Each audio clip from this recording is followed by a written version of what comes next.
Ladies and gentlemen, we got Market Moguls in the building. We got Sean Sievers here, and we have Rick Doyle, the real Rick Yes, Doyle. sir. Yes, and, sir. Yeah, Market Moguls. We're moguls of the finance and marketing realm, and we talk too much, and we give so much exchange of value amongst ourselves and across the industries where we said we had to come together and do a podcast. Yep. Rick's been saying he's had people reaching out on his TikTok. They're like, Rick, when are you going to do a podcast?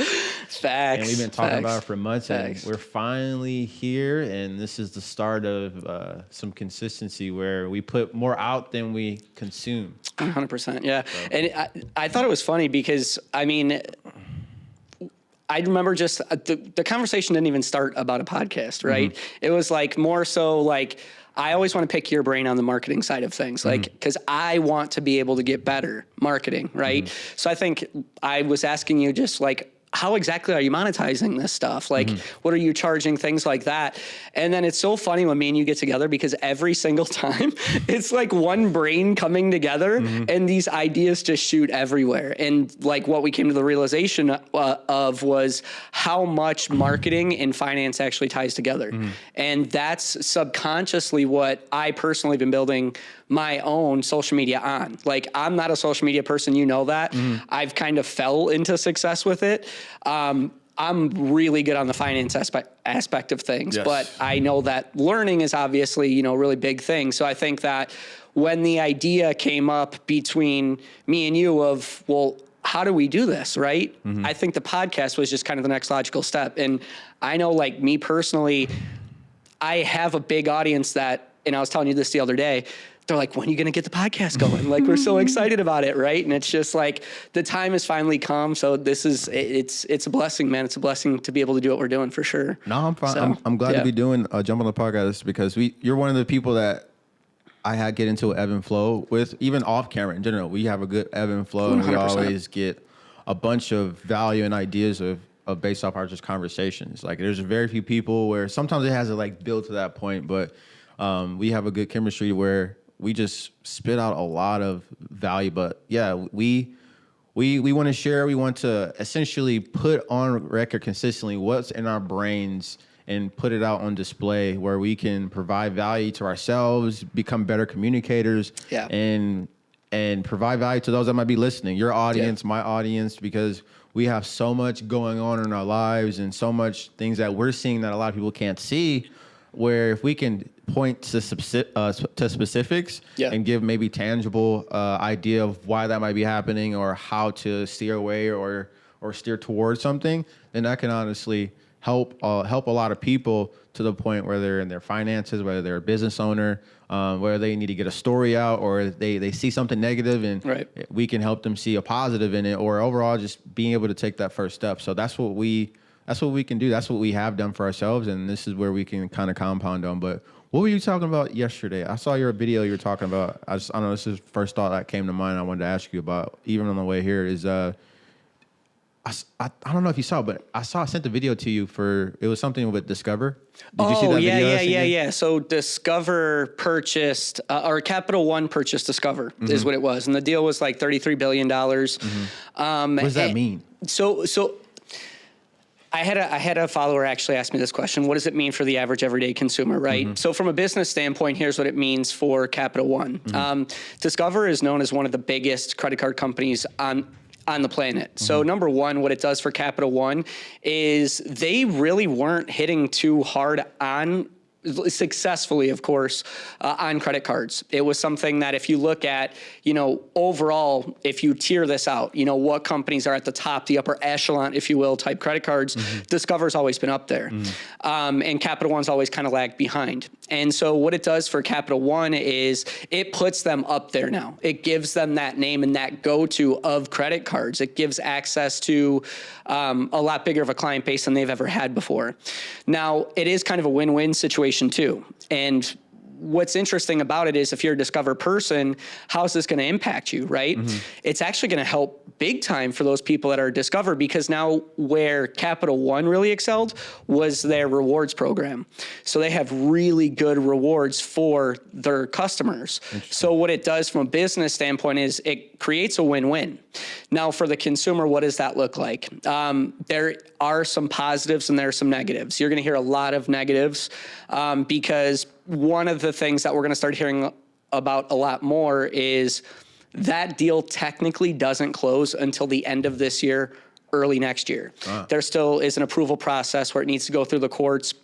And really what the courts are looking at is, does this create less competition? If they feel like it creates less competition to the point of like, I'm just going to use this as a blanket term, but almost like from an unfair advantage standpoint, they'll cancel it. They'll cancel the merger altogether.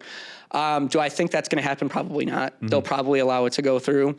But where you're going to see a lot of the negative come in is consumers saying, well, you know, we want more competition. Well, yeah, of course, you always want competition, right? It's going to create healthier relationships with businesses. But to be honest, if you look at what this is going to do for both consumers from Capital One and Discover, it's going to create benefits and perks that they haven't seen before. So we're talking, I'm sure you've seen like the American Airlines lounges and the United clubs and things like that when you go into airports.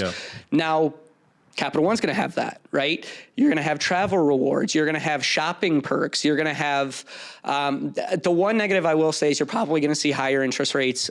So yes, because there's less competition, but I mean, what can you really do about that anyways? But from a perks standpoint, if you're using your credit cards right, you're actually going to see a lot more value in the merger than you will negatives. So, and then that brings up a whole nother conversation, which we can get into if you want to, but then that's like, okay, well, is it possible to even use a credit card for good? And the answer is yes, you can do that, but that's a topic for another time on another podcast. But yeah, no. So the merger itself, to just kind of cap it all off, it is an opportunity for Capital One to really cement themselves in the credit card game. It's also going to allow them an opportunity to go international and capture a bigger audience too. So that's really what the merger actually does. For the consumer, they're not going to see much change though, to be honest. So. Not really, especially because nothing really transpires until next year. Cause they just announced it, and then by next year is probably when it'll transpire where they can actually reap some type of benefit with extra perks of everything. And the other thing, and I think me and you talk about this a lot, especially when it comes to marketing, is people always fear something that they don't know. So it's like when you hear about a merger like this and you hear about less competition and you hear about potentially higher interest rates, you're like, I don't want it. Like, this is horrible. But at the same time, like if you are a Discover card user, you've never used Capital One's perks. They might have perks that you didn't even know about that all of a sudden you're saving a bunch of money in your life because of the rewards that they have. So you really want to take a look at it and don't fear it. You know what I mean? Like, yes, this is a big merger, and yes, it has potential of being negative, but also at the same time, you're always going to have that yin and yang. You know what I mean? If you look for the good, there's good in this merger. If you look for the bad, you're going to find that too, you know? So, yeah. No, I'm glad you know that's so detailed. That's why this is so important for us to jump on, because you got the details of the who, what, where, and how. And I'm sure you can reference sites. It's like, if you have to get intel and detail of this, check this website. And that's what a lot of people need. And a lot of people do fear what they don't know. And, you know, you're talking about marketing. That is something that's so interesting, even in today's realm. Like, I remember when I first started advertising, it was hard then, and it was hard now for people to grasp the concept of advertising and then making videos every day. I get so many people that fear, not even fear, but they are again, they think it's a destination when it comes to content. They're either fearful or they want an answer to where they can end into a fairy tale, when it's just like anything. It's a rep, it's a muscle, it's something that you need to build. Anything you need to build, and I don't care how many ads you might see or advertisers you might see where they might give some type of guarantee. If you can develop to build a muscle in whatever you're doing and get better at it, if not you, get around somebody like you and I. We always talk. You know things about finance that I wouldn't necessarily think about, and I have things in my head that I wouldn't even think about, but I know after the reps and the muscles of doing it. But one of the things that's super cool is, where everything stemmed from. Like, I can only think about us doing Vima. Like, when we were in Vima, bro, like, I was just talking to me and your mutual friend Eric today about this actually. And what's interesting is I do financial coaching. So I do debt elimination coaching. And what I'm doing now, what I'm realizing is I'm starting to scale it and I need to make myself duplicatable. And that's something that Vima taught us 100% is you need to be able to put a system in place where you don't have to be there.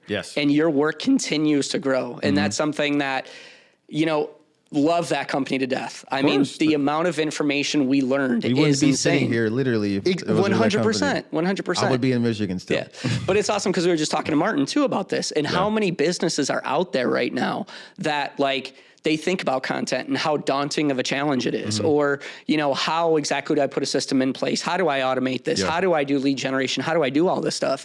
And it is an environment where things are changing all the time. And it seems like, you know, it's this big undertaking. And what's interesting was I was just talking to another coach yesterday and we were talking about content. And she's like, well, how did you grow your TikTok content from, you know, 0 people What's to the secret? Yeah, exactly. What everybody wants to know what the secret is, right? Yeah. And I listen, viewer, okay. I'm gonna share this with you. Okay. There is no shortcut to success at all. Like I want to tell like everybody that I sit down with, like, oh, well, how did you get your TikTok to X number of followers? You know? And it's like, to be honest, what I did was I just did it every single day. Like I remember like when I first started creating videos, I was scared of getting on. Like I was like, you could tell I wasn't authentic self. I was kind of winging it, like stuttering, like if I go back and look at it now, I would laugh at myself like 100%. You know what I mean? Every day. Yeah. And it was like, even the editing portion, like I remember thinking to myself, like, I am garbage at video editing. I'm talking garbage at video editing. So it was like between recording the content and then, you know, the hashtags and then the video editing and what software is, all that. Just, I mean, it would take me probably literally, Sean, like 4 to 5 hours for one video. Like and the video would only be like 30 seconds to a minute long. That's how long it would take. Now it's like I was talking to this coach and she's like, you know, well, what does that look like for you now? Like you make a TikTok video, like, you know, how does that work? And it's like, for me, I know a lot of entrepreneurs will do like content days and stuff like that. I don't do that. Like I've worked that muscle so much that like my TikTok video, I don't know if you saw it today, it's like a minute long. I recorded that and edited it in maybe 5 minutes. Dang, and that was just that's just from like the top of my head. Like I can see a news article and then be like, how does this directly correlate with finance, you know, and just be able to put that out there as content and make it something consumable. But I think that's where mine and your conversation went. And that's what led to this podcast too, was how interesting it is to see marketing and finance and how they actually go kind of hand in hand. So like, no, it's interesting and it's a big thing for people, I think, mentally. But what I would say is just take it head on. Like take it head on. Start with what you know how to do. You know what I mean? Yeah, that'd be the biggest thing. That's what I was thinking. Start with what you know, because you know finance, but you didn't necessarily know editing. You didn't know 100%. everything. But if you might be in 2 buckets, you might have, or 3 buckets. You might have a skill and you need to start at some point and get in front of the camera, and then you start editing for yourself. And then the second level, I was talking about this with Levi on the VLP, where you might get to the point. The highest level is that you hire a production company and you have somebody come out. And some people might be ready immediately for that. But in terms of at the base level, you just need to turn on the camera, and then maybe you get to the point where the next level is you have somebody follow you on with the camera, and then you talking to the camera. And then after that, you do 2 videographers together, then doing a full production of talking about whatever it is you're a professional at. And you have to assess where you're at. And then most importantly, if you don't know, or if you don't have a skill, you need to build a skill, and most importantly, record it still. And then once you build that skill, you have it recorded and you have that process, and then you can share and show, because the one thing that's important is credibility. people want to know, if you want to figure out what you're good at or who to go for, that's a coach, because you were talking about that. My first thought process is always ask people what they have done and what they are currently doing. Right. And for me, working in advertising, a lot of businesses get burnt. I have several businesses. Everybody I talk to, they have somebody they're working with, and they're looking to work with somebody else because they feel like they're not getting a bunch of value, or they're not being put. They're not having proper expectations or proper communication sent on what they can expect from their offer. And they never did their due diligence. They didn't ask them what they did or who they work with or what they currently have exceptional. And that's something that I always make a priority, to get some type of testimonial from somebody to share and reference, because people want trust. Always. People want trust. And for you, same thing you've worked in banking, and you work with people that have made a lot of money, along with a lot of other things prior that you can reference. And so if you're listening to this, and if you do have a skill, record yourself. If you don't have a skill, start to develop a skill, or where you're on that journey, and then capture that process anywhere where you can evolve to the next point. Because like you said, we were talking with Martin, you might not need marketing. You might need processes before you need marketing. Right. And you need to be able to assess whether what level are you at? And so you really have to ask yourself the question, what skill do you have? Who around you has professional help, or are they a coach to some degree? And what can they reference so you can trust them to give them, that transaction, and you trust them to put you in a better light and a better position? Because you want to have a mixed breed. You always want to self-learn, but you also, it's nothing wrong with investing in yourself, or invest in somebody that might be ahead of you, or you might think it's ahead of you, or into an environment where you can really excel by being not the smartest person in the room. Yeah. And I think to touch on a point that you said there, you were talking about trust, right? Like you want your audience and your client base to trust you. And I was just talking with a friend of mine who's starting to get into the social media space. And she's like, I don't really know what to make content on. And what I always encourage is just start making content, document your journey, because people want to be a part of something. Yep. They want to feel like, oh, I got to enjoy Sean's journey from where he is to where he's going right now. Right. And it's like, that's one thing that I did, and subconsciously I did it, and I didn't even know I was doing it. It was, I got into finance, and I'm like, I started learning things in finance. And I'm like saying this to like family and friends, and they're looking at me like I'm an alien. And I'm like, it kind of clicked with me at that time that like, oh, the stuff that I know, even if it's really basic, is not stuff that a lot of people do know. So what I did actually, and this is kind of how the whole thing started, and I think I've told you this story before, but it was like, I just wanted to document like the information I was learning. Like as I learn, I want my audience to learn too. And I want to humble myself from a standpoint of knowing that I don't know what I don't know. Like when it comes to finance, I do pretty well for myself overall, but I also know that like there's things that I still don't know. And I'm humble enough to know that like, I'll go on like TikTok Live and things like that, right? And you'll always have people that are like, well, what do I do about this? Like, do I invest in commodities? Do I invest in, futures? Do I invest in options? Things like that. I'll be the first person to tell you, like, I don't know anything about those things. Like, I haven't done it myself. So I'm not going to be like that person that feeds you a bunch of nonsense that I know nothing about. I'm going to be honest and transparent with you. I'm only going to give you feedback on things that I've personally done. Now, what that also allows too, is that allows me to humble myself and say, maybe that is something I should learn about right now. Now, when I learn it, right, I actually go in, and this is my own personal kind of like how I do things before I put any sort of content out there, is I'll get asked a question about something, and I'll go research it. And I'll study it intimately. And then once I know it, that's when I'll make content on it, because now it's like I have the experience with it. I know what I'm doing.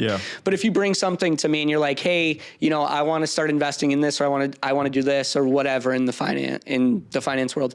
If I haven't done it, I'll be the first person to tell you I haven't done it. And subconsciously what's happened, and I think you can attest to this, and I want your feedback on it, but is I think subconsciously what that's done with my audience and my community, we call ourselves the Money Circle, but what that's done is it's created a lot of trust where people know that I'm not going to feed you something that I don't know intimately about. Like, I genuinely want you to win, and I'm not here for views. I'm here to give you genuine advice, because at the end of the day, I want people to win financially. And how I do that is I humble myself and realize that I don't know what I don't know, but I'm also documenting my journey along the way too. And it kind of feeds into itself. So just like telling the story. And I think I learned a lot of that from you. You know what I mean? Yeah, that's pretty much. I think people get into the perception that they have to have the answers when you could just share the process. That's all I've 100%. done. And like, I'm sure you can attest to it as well. But I had people that reach out to me, even recently, the past couple of weeks as time going on. But it happens often. But people reach out to me. It's like, hey, I see what you're doing, or I see you've been growing on social. But they just been watching me grow, and I don't necessarily share anything. I don't have a perspective to share the answers. It's more so, what am I going through right now? How am I assessing things? So if you're watching this and you want to create content, you have a business, say you have a business, you just you document what's already happening. Yes. And then if you don't have a business, if you're at the lowest point and you have confidence or you're learning something to eventually sell, give it away for free, but also document the process of giving that for free. Right. And get the experience of whoever you're giving that product or service to. And then you get enough feedback. Of course, you want great feedback. The feedback for you is like, am I getting good feedback? Is this actually a product people like? Is it a service that people like? And then you use that content to help bring you more business. That's all I've done as time has gone on. I haven't recorded things where I have the answer. A lot of the time, I'm just telling people how I feel about certain things. Unless I definitively see something, I'm like, you need to do this. But realistically, it's an observation. Or it's a documentation of what's already happening, and it's not something I have to make up on the fly. It's not like that's what the NFL does. That's why I always like to use NFL. NFL documents the document of the document of the document, and they get so tedious about, like, right now. If you look at the NFL's page just right now, all year, 365 days, they are advertising some form. Like right now, it's NFL draft in Detroit. Shout out to the Lions. My heart was broken. Seriously, dude. You hate to see it, man. Oh, man. I was actually going for them too, man. For real. Man. Yeah. We don't have to talk about it. No, It's all I can good. talk about it, but I was crying about that earlier because I was watching they made a mini movie about the season. Because this is the first season that I ever said I had like projections. I literally, you can find it. This is so great. This is why podcast is great. I have a post where I was like, anybody want to go to the playoffs before that season even started? I've never said that ever publicly because it was the Lions.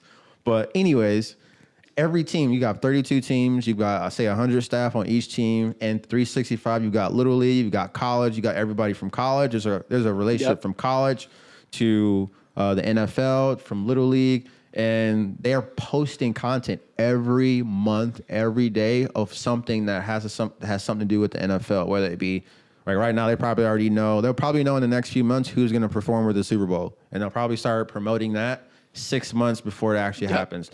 When they're going to promote training camp right now, pro in the draft. Right after the draft, they're going to be promoting the preseason. They have these things already promoted, but it's already something that they have it down to a system. And I say this why? Because A, they're a $20 billion industry. B, you think you're a fan because you just are a fan. They've been feeding you, I call it a Netflix narrative. And therefore, that's why you like the thing. That's why you put $2,000 a month into sports betting. That's why you have an extra jersey, because you saw 4 more extra ads where they had all of the specific demographic of people that wearing every single jersey of every single team. These things are for a reason. And so a lot of people don't have thoughts of their own now. A lot of people are consuming more than they're producing. So if you're a business owner, you need to produce more than you consume, because 100%. If you have a business, you shouldn't be watching 8 hours, 9 hours of something and then complaining that your business isn't growing when your narrative isn't as big as the one that you're consuming, talking about with your friends on Facebook and Instagram. Like, if you can do it, do it. I watch stuff. I'm not gonna lie. I don't necessarily verbally do it. I watch stuff. I play games. I play Madden.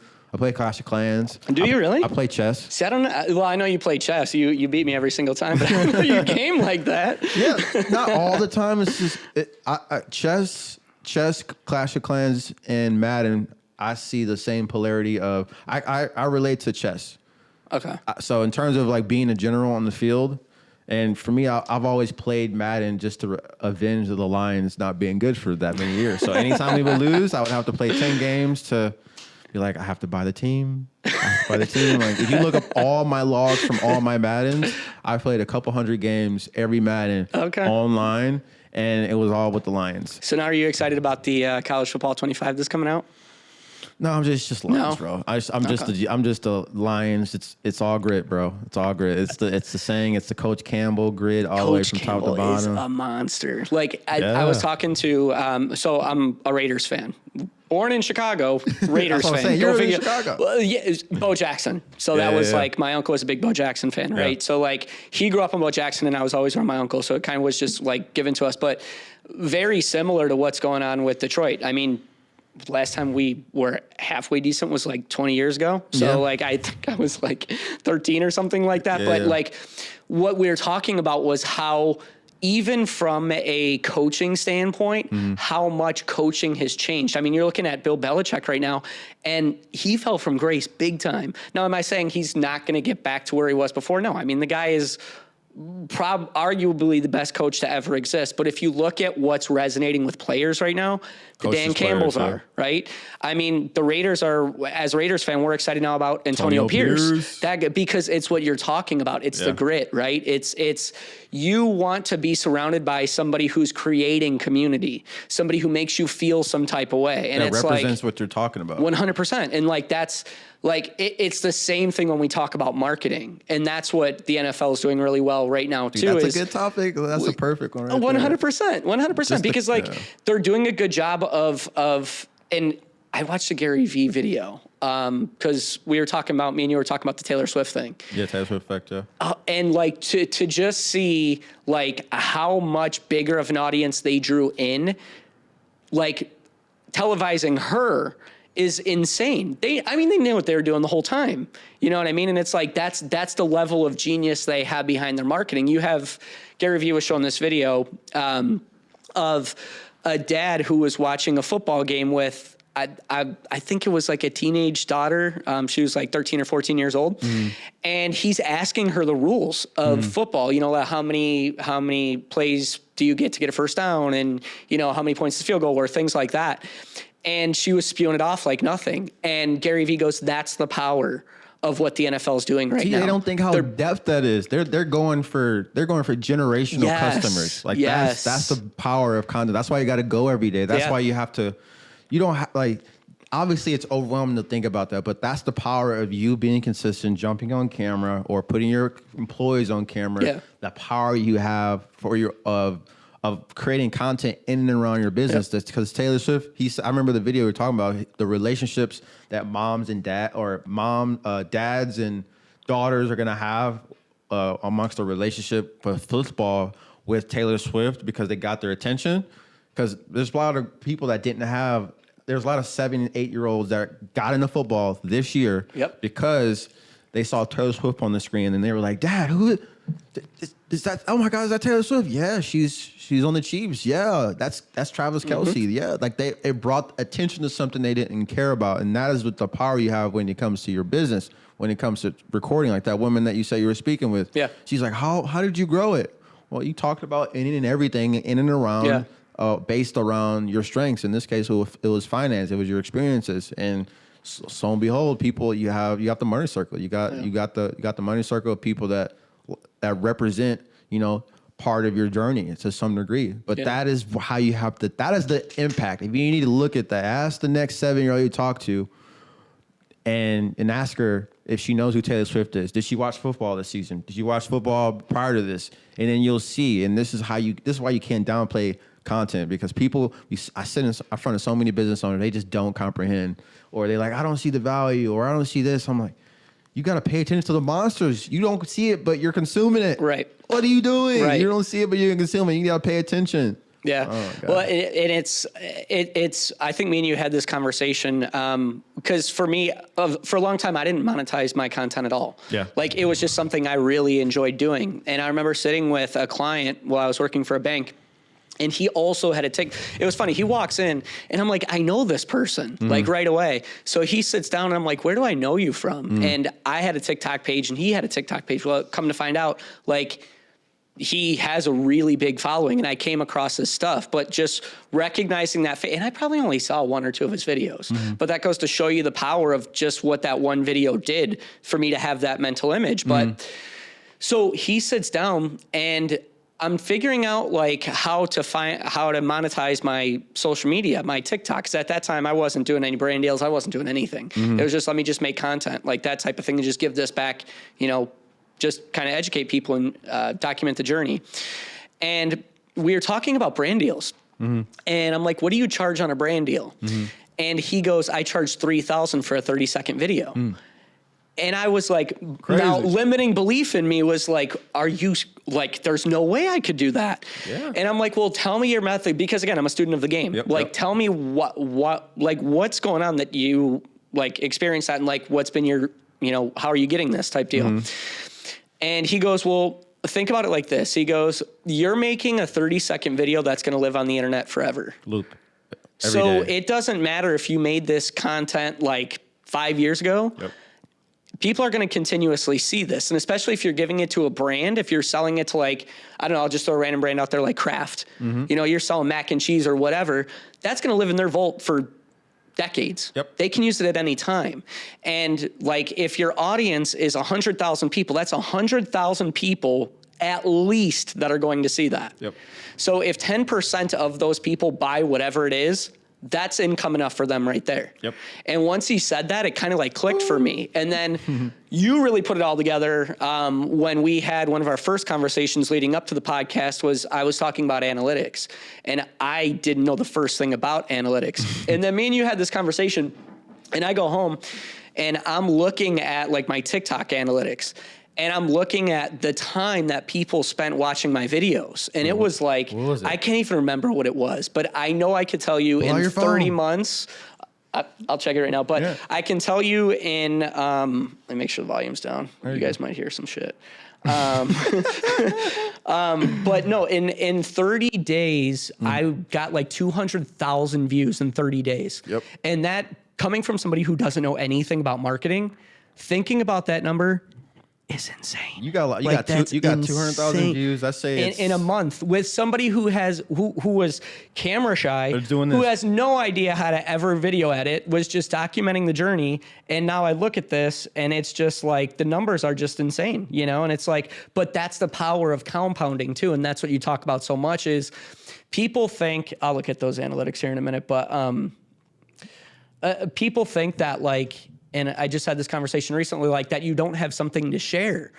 But I don't care if you own a business or you're just, a mom that is taking care of her kids. You always have something to share.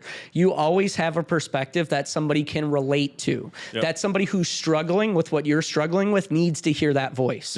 They need, and I say this to every like content creator that I get on call with or any coaches I work with or anything. The world needs experts right now. The world needs leaders right now.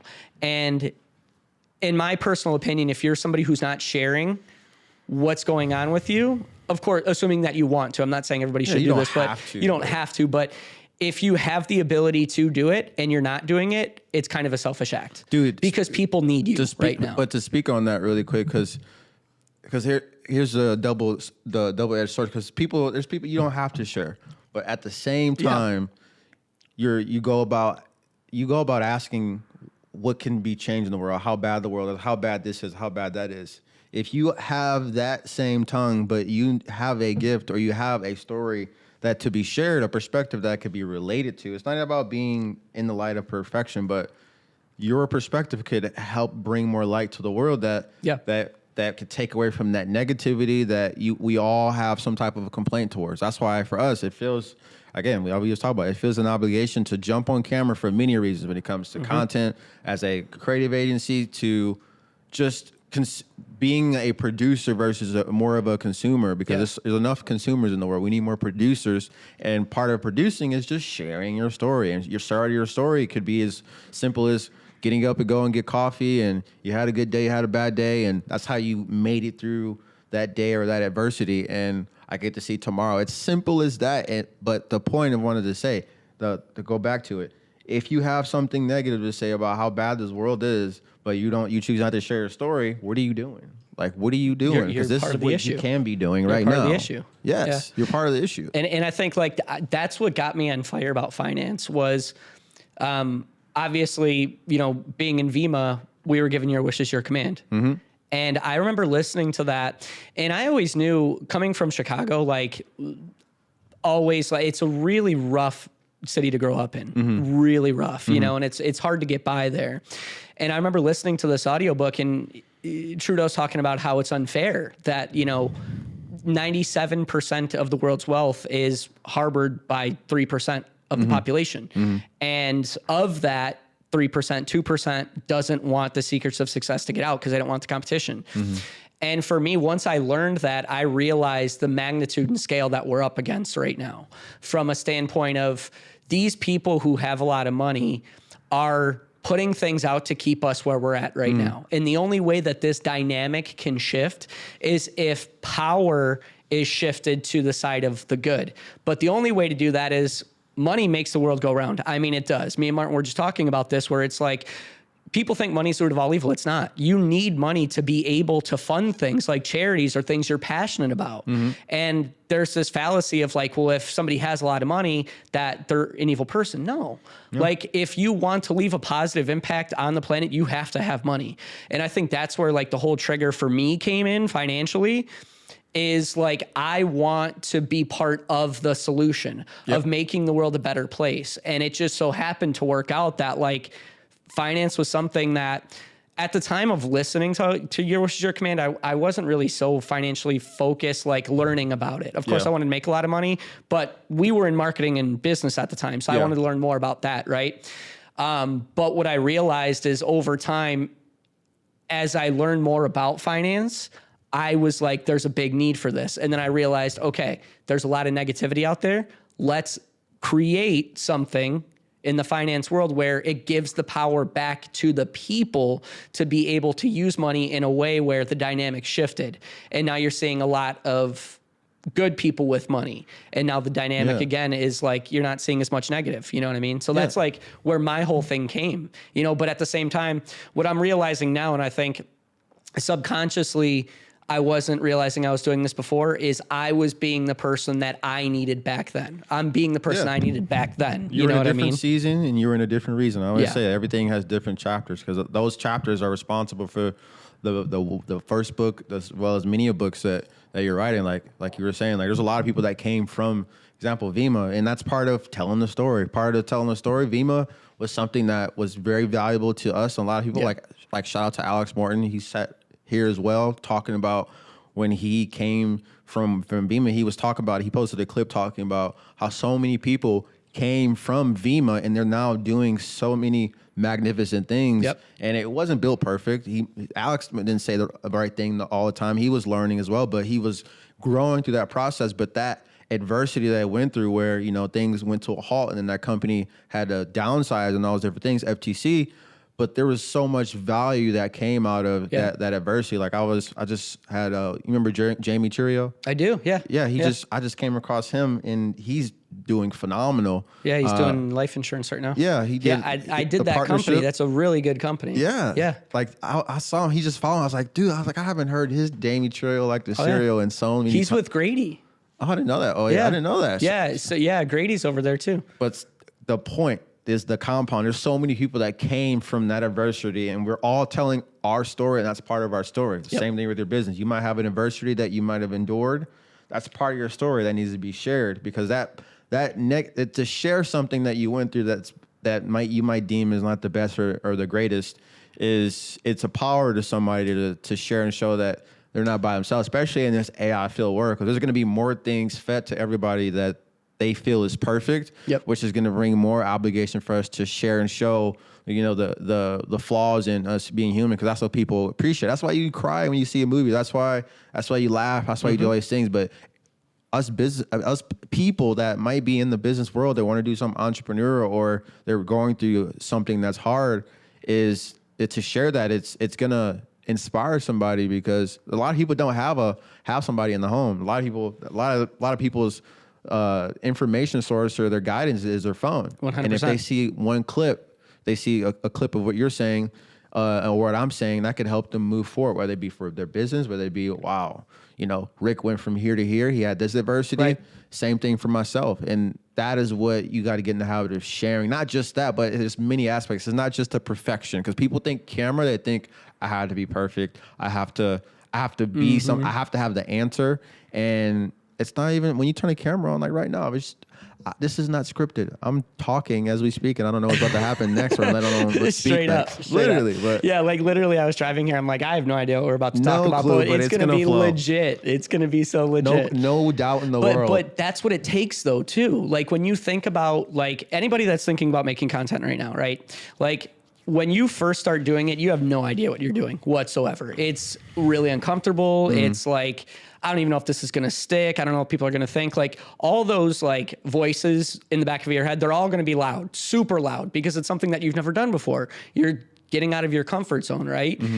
And you just go into it with the intention of no matter what, I'm getting something out of this. And I think that's what it's become for me. And that's why I approach everything as there's no such thing as negative. I don't look at anything as negative because I know no matter what happens, I'm going to pull a lesson out of it. Right.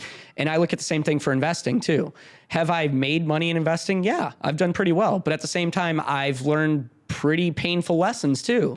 Yep. Now, I don't regret any of those things. Why? Because it's like you have to go through that in order to pull the nuggets out of it so that you don't repeat that same mistake. And so when you're making content, you know, like, and I think you can speak to this, is like, just put out content and keep doing it. Like learn what works and learn what doesn't work. Yeah. You know what I mean? And so, yeah, no. And Vima was a huge thing for a lot of people. I wouldn't even be sitting here, bro. That's like crazy thing. And it's like, I always go back to my story. So I did motivational speaking for a little bit too. And like what I would always talk about is like my story. So it was like, for me, I needed that at that time. Like I was somebody who like grew up in a really toxic, negative type environment around a lot of negativity, a lot of people who just like weren't happy with their life, very like, just pessimistic.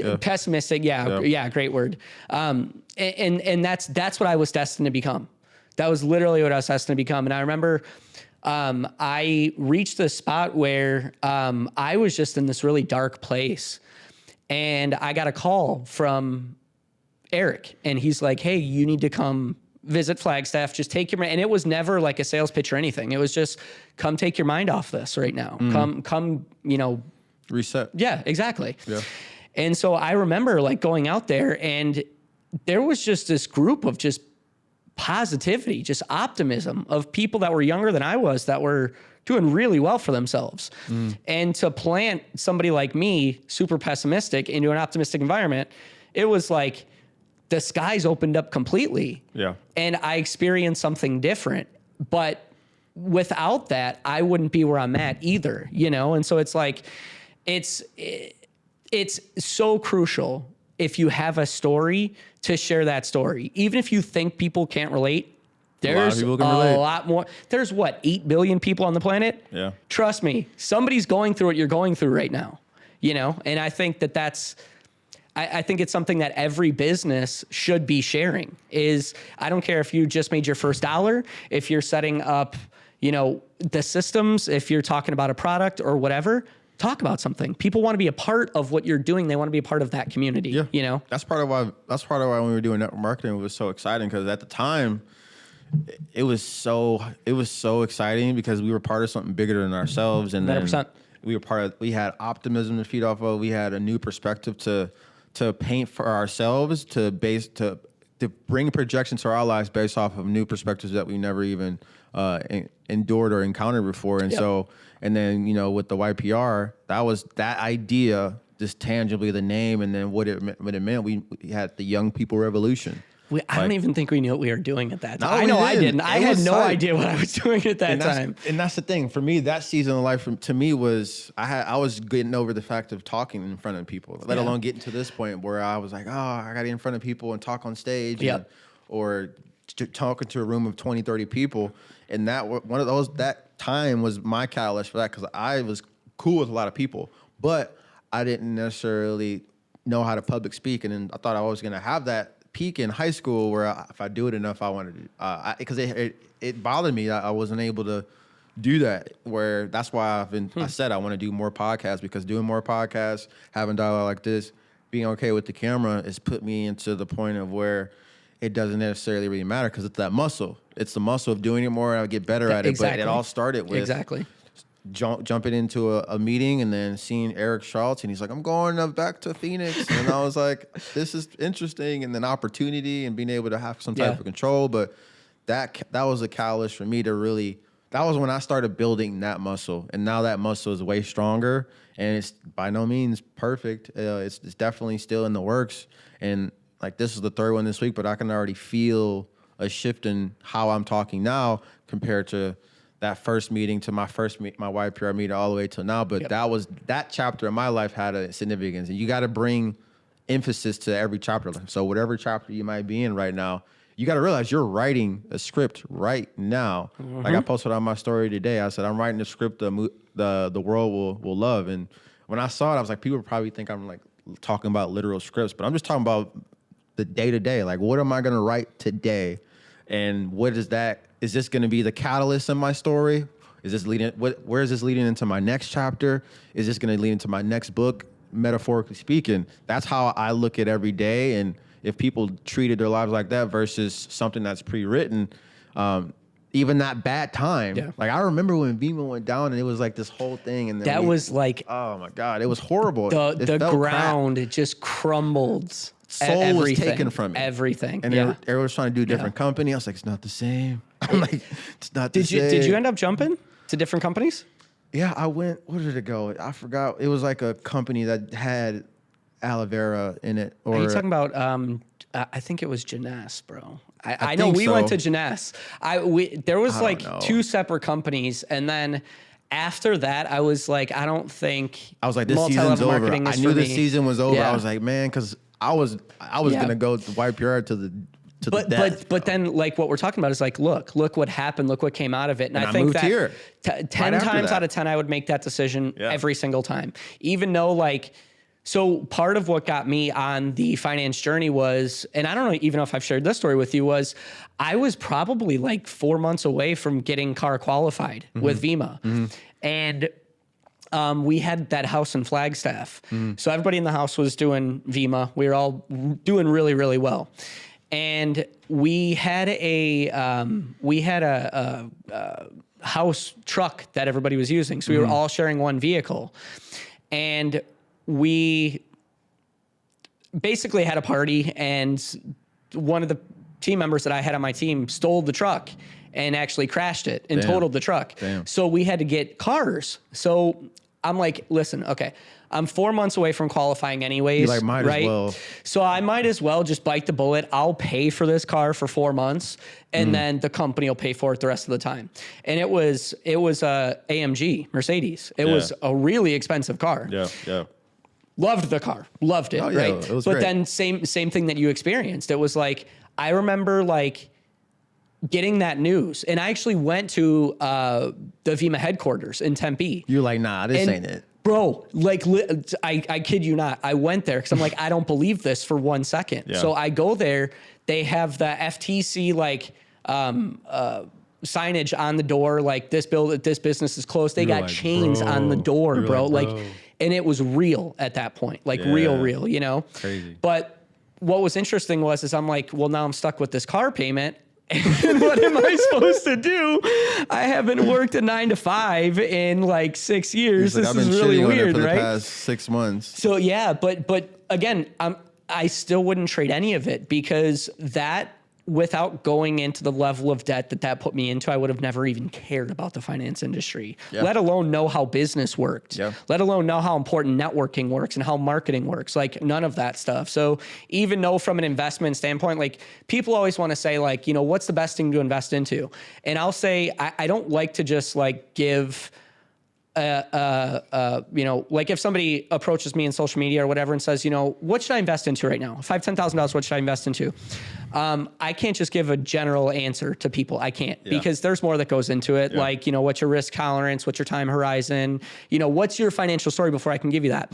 But the one investment I'll say that everybody should be doing is the investment in themselves, 100%. Like that's always the first investment you should be doing, is the investment in yourself. And that's what Vima did for me, is subconsciously it was like, even though I spent all this money and really didn't make a bunch of money, the amount of money I put into my personal development and my investing led me to where I am today. 10 years later, being able to be self-employed, being a coach, and helping 120,000 plus people every single day make a better lives for themselves financially is something that you have to take the risk sometimes. You have to be okay getting uncomfortable and saying like, I don't know what's going to happen, but this feels right, and just jumping and just allowing what was going to happen when Vima went. Like, I remember even going, I was at the conference, I think it was Genesis, but at the conference. Did you go? Yeah, I didn't go to that conference. They had brought us all out because, everybody was trying to bring their teams out, but I don't know, it just didn't feel the same. I was just it was so weird. So lethargic, so but weird. I'm glad it happened because, like you said,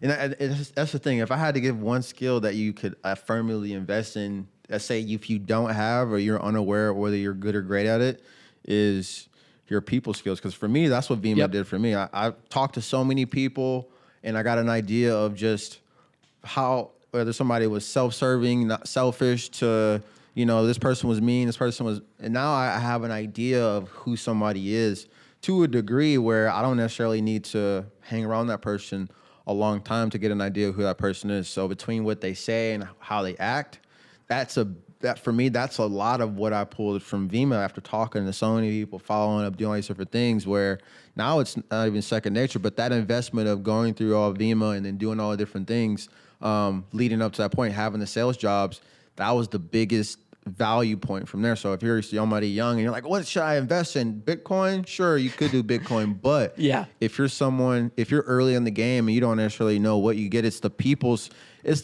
skill of knowing and understanding people, not necessarily. And that's the thing. When I say that, it's a mix of being a great listener and then building your ability to talk. If you already have a gift of gab to talk, then that's great. But if the opposite is, it's your ability to listen and be receptive to what somebody's saying, and can you understand what that person's saying to have a conversation where if you needed to de-escalate a conversation, could you do that? If you needed to escalate something, can you do that? Can you understand who you should hire versus who you not should hire? But that all comes around that the commonality is the communication part of it. So I would say Vima was one thing that was the biggest catalyst for me, because I did not have any trajectory of that. I knew I talked to people, but I definitely wasn't who I am today. But that was a big catalyst. But if you can invest in yourself and really become an efficient speaker and most importantly, great listener, those combinations, that'll serve you so well. It's a superpower. Yeah. Like, it literally is, because we're in a time right now where people want to be heard. And so they talk a lot more than they listen. And I heard, I don't know if you know who Pace Morby is. Yeah, no, Pace. But I heard him speak recently at one of the events I was at, and he said something that is the epitome of what we're talking about, which is community. Is like, if you can put yourself in an environment of people who are a part of something, that's very powerful. Yep. And you can call it networking if you want to. I like the term community more than anything, because it makes you feel like, okay, like there's a group of us that are kind of all thinking the same way, feeling the same thing, and being able to bounce ideas off of each other. And that's when you can get creative. That's when things that, you maybe didn't think of before, now you're open to feedback, and you're doing more listening than you are feeling like you need to be heard. Yes. And because of that, it's like now you get exponential growth, because you're coming at things from an attitude of, I don't know what I don't know. And I'm putting myself in an environment of people who think and believe the same things that I believe. Yep. And now they're going to give me wisdom, information, and knowledge that I didn't have before. And now I can use that wisdom, information, and knowledge to leave more of an impact and create more of what I want. And so when he was talking about community, it was like something that clicked, because it's something that I've been building through my social media that I didn't even realize I was building. Yeah. You're actually the one that told me, you need to name this. You need to name this community right now. These are things that these are things I don't think about. Just for me, I've developed the skill of just making content. Yeah. I'm just I was talking to a really good friend of mine, and she was like, well, what should I be doing? And the answer is you do what you know how to do. You don't. I think the issue that trips a lot of people up is people get paralyzed when they think about, how am I going to get to that end result? And so because your brain can't come up with the way to do it, it paralyzes you, it freezes you, and you do nothing. You get paralysis, essentially. And so you're sitting here living on this dream and not taking action toward the dream because your brain is thinking to itself, well, this is such a big undertaking right now and I've never done anything like this and I just don't even know where to start, you know? And so because of that, you do nothing. And so what I told her is I'm like, you know, what you need to do is what you know how to do. Yeah. There's something you know how to do right now that you can do, whether that be writing an outline for what the next 3 months looks like for you, or I don't even care if it's a 5-minute habit. Like these little practices, these new things that you're putting into place are what's going to give you the new ideas and the new skills that are going to get you to that end destination. And I think, you know, especially in finance, like that's one thing I coach to big time is a lot of people, they have this idea of get rich quick. I mean, is it possible? Yes. But true wealth is built over time. And it's built with the habits that you start as soon as possible. Yeah. So it's like, if you look at where you're at right now, and this is always first thing I start with any of my clients is if you look at where you are right now, that's a sum total of your thoughts and your habits and what you do on a consistent basis. That's why you are where you are. Just to add on to that thought I just had. Get rich quick is either it's built or it's discovered through a skill. So it's either you built that skill or you discovered a skill. Because now we're in the age of the internet. There are 16-year-olds, and it's always memes where people are like, "I'm working a job," and then meanwhile, 18-year-old that just sold Bitcoin is driving by in a Ferrari. Yep. So people are discovering skills at a very young age due to the tool. It could be against you. It could work for you or against you. The tool of social media. So people have the ability to create a financial, physical wealth, because wealth comes in many forms. So, but just to kind of say that again, is get rich quick content is discovered, or get rich quick money is discovered or forged through a skill. So if it is fast, it was forced through a skill that you already had, or you revealed, or you're 7 and you got on a computer and, oh, wow, I made $5,000 because I put this Canva and I followed a Shopify tutorial and I built something and I made 4 videos. Like, I know a lot of people like that, but if you bring that context to it, anytime you see somebody that's made money, it was like a natural skill. Like, example, being on camera. Like, this is not who we are, jumping on doing this. This is something we forged through skill, where we've been able to get paid, where people want to pay me money, pay you money for marketing or finance. And it wasn't something that was quick. I've had a quick flurries of inquiries and revenue come in, but it was built off of the catalyst of said skill. Well, I think that's something too, coming from a sales background and I just had this conversation literally earlier today.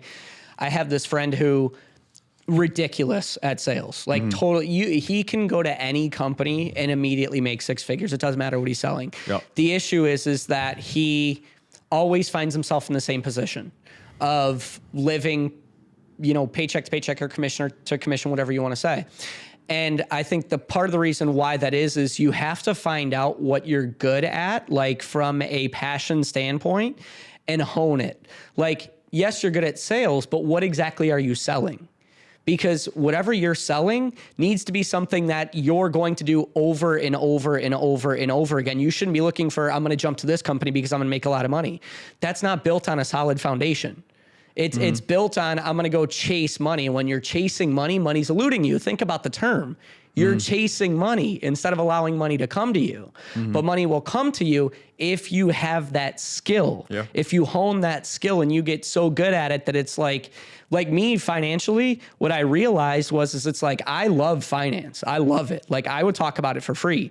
And because I do that, I make good money in finance because I love it so much that I would do it for free. It has nothing to do with the money. The money's a side effect of the skill that I have. But it's the same thing that I'm trying to communicate with my friend is it's like, you have this skill of sales. Now, how do you create something that you would consistently just give away? Whether that be a sales training or it be, you know, I'm selling a specific thing or I'm selling myself or whatever you're selling, you have to like get deep into it where you're like, I would do this for free no matter what. Instead of going, I'm going to go sell this product, or I'm going to go sell this thing, or I'm going to sell this. Because again, it's the chasing of money. And when you think about it from a subconscious standpoint, if you're telling yourself, I'm going to go chase money, you're always going to be chasing money. So it's like, especially learning about, and this is one of the big things that Vima did as well. I know I keep going back to this, but Think and Grow Rich. Yeah. I mean, Think and Grow Rich was all about subconscious and how the subconscious works. And when you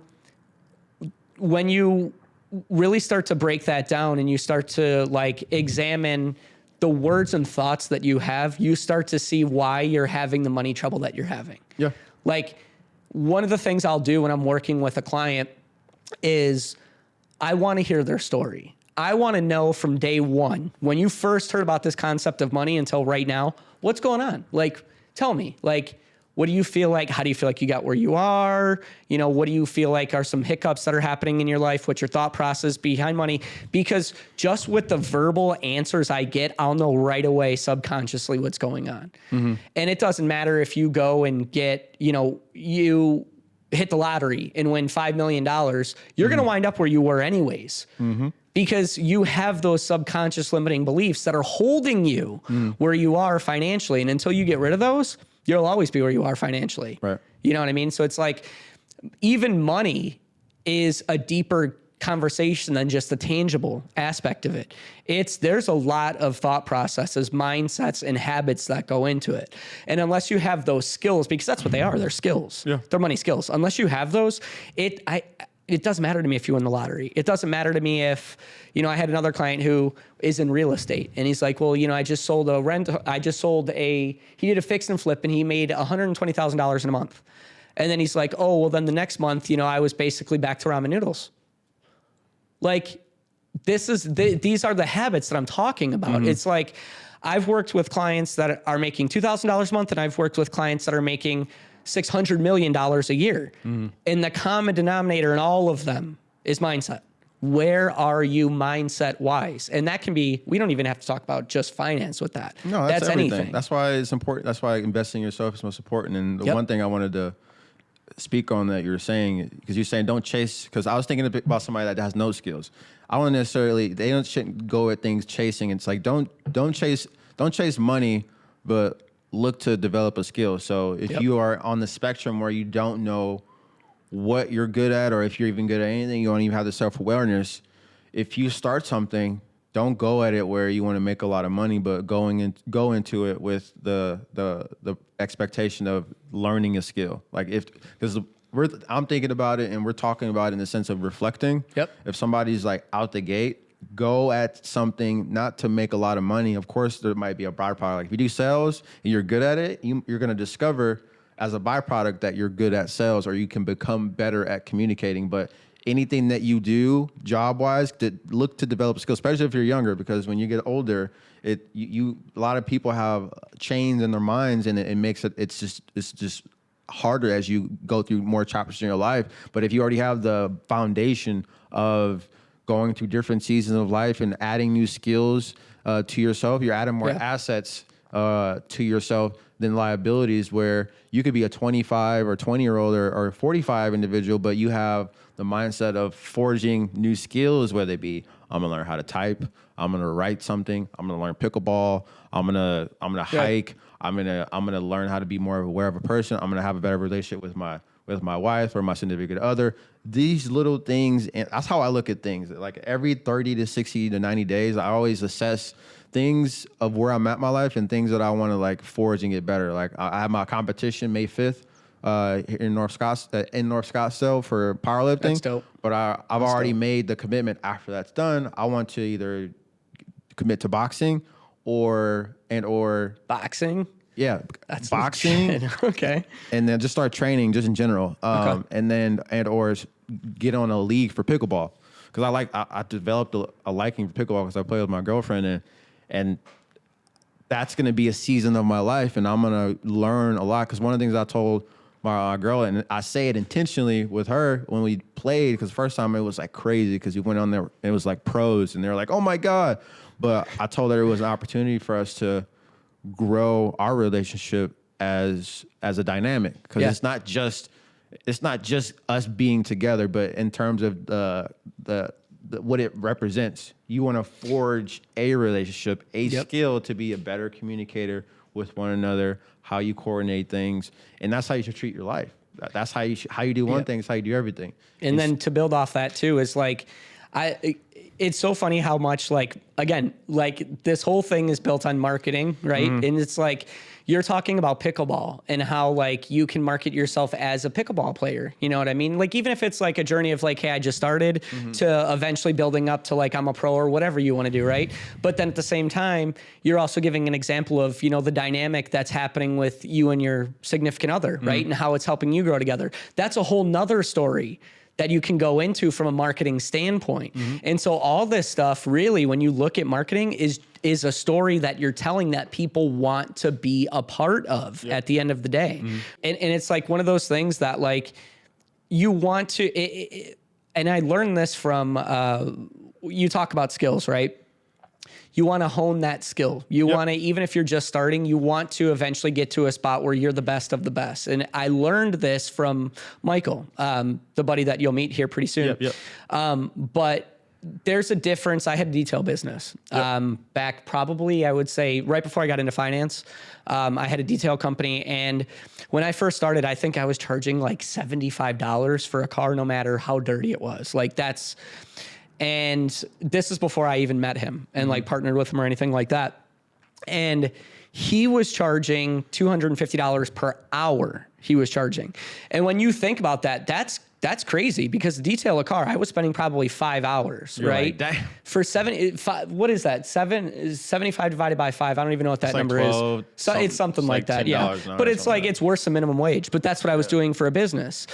Meanwhile, at the same time, like he's making $250 an hour. Yeah. You know what I mean? Like that's 10 times plus what I'm making. You know what I mean? And like what he taught me is the value that you bring is what you can command in the market. You set the price for yourself, but that comes with the skill.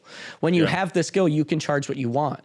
And that's where, you know, fine tuning yourself and understanding that you can become better is what's going to separate you from everybody else. Because you can be a pickleball player, but what separates Sean? And that's why people want to be a part of Sean's story in doing pickleball, is because that's going to help separate Sean from everybody else. Yeah, I can go get my car detailed by anybody. I mean, we're in Arizona. There are, coming from that industry, I can tell you that there are hundreds of automotive detailing companies out there. But if you want to be the best, what's going to separate you?